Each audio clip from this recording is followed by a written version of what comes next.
My neighbor Sharon Harris is the one that who sorry. started this campaign. She's done an excellent job. She raised the money. I paid for it. She paid for it. They're telling how many other people back here, and we all live in the same area. But please come out there and take a look at it. And I think that maybe we can resolve something from there. I don't need the pictures. The rest of the council might. But this started back in 1997. The city attorneys and city managers have looked at the situation, and the alleyways were never accepted for public dedication. I mean, everything that's shown. And I know what the bill of assurance says, but there's also a memo to the file that they changed the bill of assurance, they changed the final plat, and so. We weren't notified, though, and I've been a realtor in Maumelle since 1985. What's your name and your address, My name please? is Norma Wells. I live at 67 Rolling Oaks Drive. Okay. I have a copy of our Garden Oaks thing, and it says here in big letters, I had it blown up. I understand. It says it's dedicated to the city. No, it says it's dedicated, yes, to own and maintain. Yes, ma'am. The Yes, ma'am. alleys, okay? But the planning commission said that note was added after they approved it, and so they never accepted them. The planning committee, though, did not allow the property owners that bought property in this area to know that fact until it was too late. I'm Patty White. I've been here in Maumelle since the early 1980s. I have lots of questions for the city from changes that gradually occur. Okay, I won't go into all of them. The city planners had to approve Garden Oaks. I'm at number 7 Golden Oaks Cove, part of Garden Oaks. And I back up to an alleyway. I don't have to use it. But somebody in the city, and I remember when the neighborhood was first plotted out and the alleyways were put in, and the builders could not build until they could get FHA approval because of the train tracks. And eventually they did get the approval to be able to build on that land. If Maumelle approved this construction, why did they not take care of it? I mean, that part I don't understand, because they were involved in creating the neighborhood. And there have to be papers that go back into the 1980s on that. There are, but there's a lot of papers, and some of them are that it was never accepted for dedication for maintenance. No, but the city accepted the construction of the neighborhood, correct? The development of the neighborhood with? They approved a preliminary plat and a final plat that then was amended. My name's Tracy Green, and I live at 12 Golden Oaks Cove. I also have a house with the alleyway is my access to my garage, and which is most everybody here. That's the case. But this is how we get into our home, or we have to park on the street, and our kids are in the back playing, trying to ride their bicycle.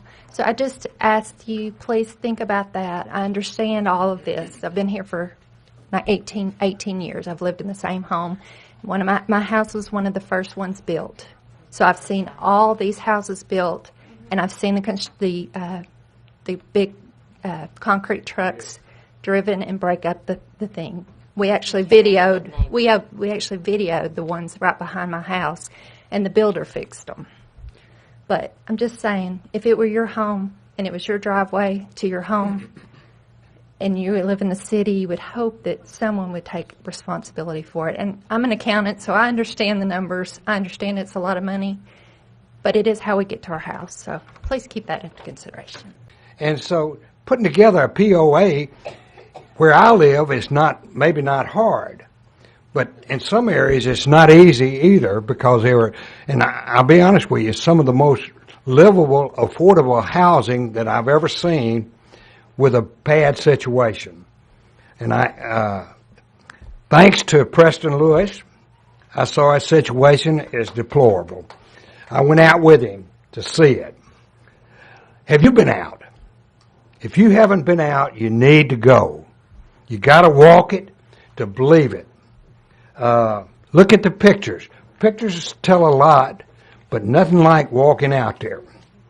Now, I'm scared because they spent $5,000, and what I saw is them digging up the concrete and coming back in and putting concrete back in it. There was no gravel put down. at all. There was no, I like to see those iron bars that are in there. They did not put one iron bar in there. They did not put one piece of gravel in there that I saw. And Preston, if you saw something different. So what are we doing is they're spending $5,000 for the same situation that occurred because they didn't know. Hey, if it was my house, I wouldn't know. But anyway, don't put yourself in the same light that I did where I had to look back and say, Birch, you listened to your supervisors, you did something stupid and everything like that. I didn't have all the facts. I didn't realize what was going on. Thank you. Well, as far as these people were concerned, the city had accepted it. How would they know otherwise? They wouldn't. They would not know otherwise. I would love to see, I'm looking at this plat that was filed of record on January the 23rd of 1989, and it was actually signed off by Clayton Blackstock, who was the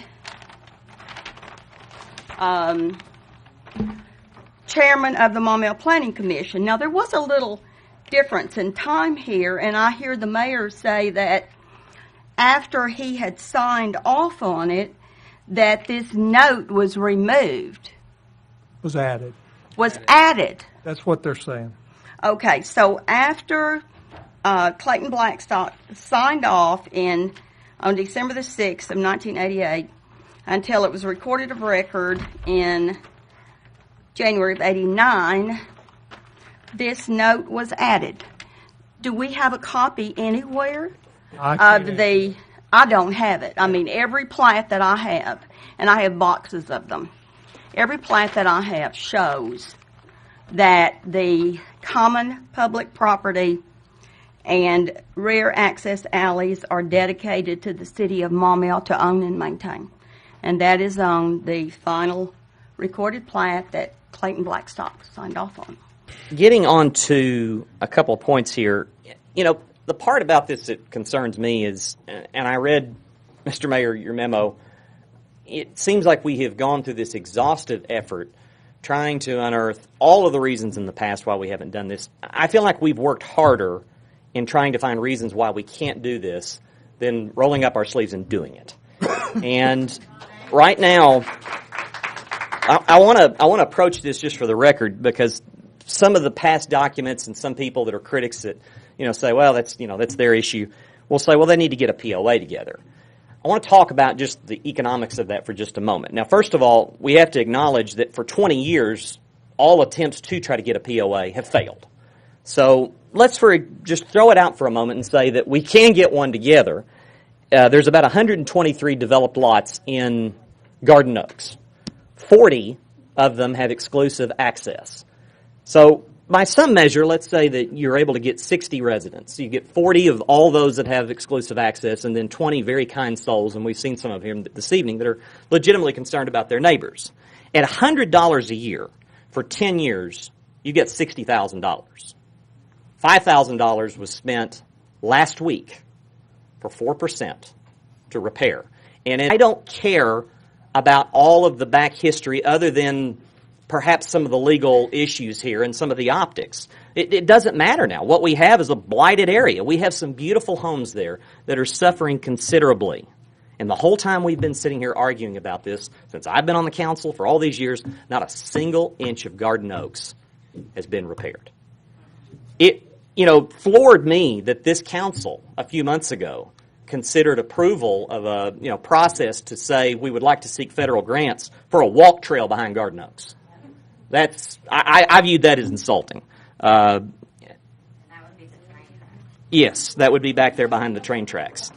This is a simple solution, folks, and I'm fully prepared to sponsor this in September, condemn the alleyways, and take them under eminent domain. If we have any issues with former owners or estates of former owners, I'm sure you'd be happy to present them with the damage and the receipts that you had that have occurred on that questionable property. I am fully prepared to offer that and to go about condemnation for it. It's a situation that's past its time. I feel like it's the humanitarian thing to do. I really do. And it can be done without a lot more discussion to start working our way behind this. Now, let me say this before I close. The expectation that this will get fixed overnight is not realistic. And I think all of you, given the patience that you've shown in some of this, understand that. I think in order to keep costs at a certain level, it could be something where we have to do it in phases, maybe with some of our own street crews. But at this point, isn't just some relief welcome? Just some acknowledgement? Alderman Saunders? Well, I guess thank you, Mayor, because I'm probably going to have rocks thrown at my house tonight. But I'm going to be realistic with this. First of all, Mr. City Attorney, you can't, as a city, eminent domain a piece of property without a reasonable cause. Am I correct? You can't just use eminent domain for whatever. That's right. What you're asking. It has to be for a public purpose. Yes, that's right. Okay. And I can pursue that. I've been involved in a lot of eminent domain. Now, we have certain city ordinances that we have to meet in order to accept a roadway, alleyway, whatever it is. They are currently in effect, and we ask current people that are building to follow these measures. And I understand, like Alderman Anderson said, we can do a variance. Okay? Now, or what we can do is we can change our laws for these alleys. Okay? Now, no matter what we do, and bear in mind we have other alleys which I'm fixing to speak to, and they're in my ward. And I hear about those too. We are setting a precedence, gentlemen and lady. We're setting a precedence here. And I cannot believe that you would move towards doing something here and not do something with a couple of the alleys that I know of over in CCA. And they're getting bad, and I don't care about a degree of how bad they are. Okay? That's a little too subjective for me. Well, we do spend some money in private property right now. Where? Pass those along. There are walkways and pathways within the city of Maumelle right now that we are mowing, we are maintaining, we have improved, we have resurfaced, and they're illustrated on these maps. I don't know what you want me to do. You want me Pass it on. all of them? Yes, sir. And when they come back around, we can get 2 to these. Sorry, I didn't want to cross it up too much. They're all different? Yes, there's about 5 different ones. Take one and pass it on. Take one and pass it on. There are instances where we're doing that right now. Now, here's the thing, and you talked about precedents, and I think it's an important point, Alderman Saunders. Mm-hmm. I've looked at some of the alleyways that are in existence.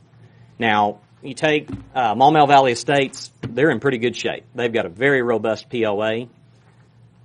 There's one other one that comes to mind that's in my ward over off Trevino. Very small, only serves about 8 homes. Drove it the other day, pretty good shape. Can't see a lot of big trucks getting on it anytime in the next foreseeable future that are going to tear it to pieces, and it's not over as a hilly of a terrain as you see in Garden Oaks.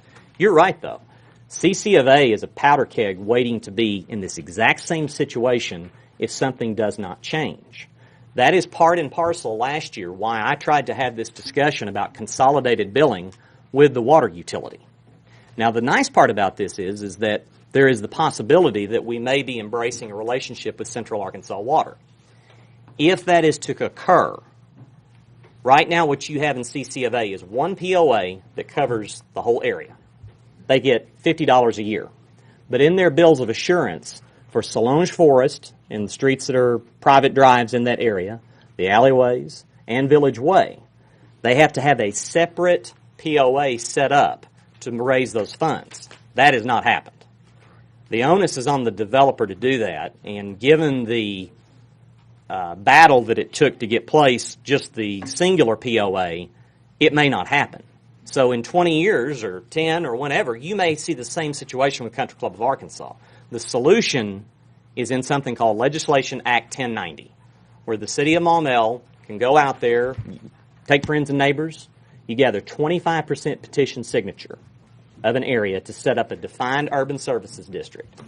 And then it can be assessed on the utility bill, guaranteeing that everyone in that district pays. The council would have to set up such a district too.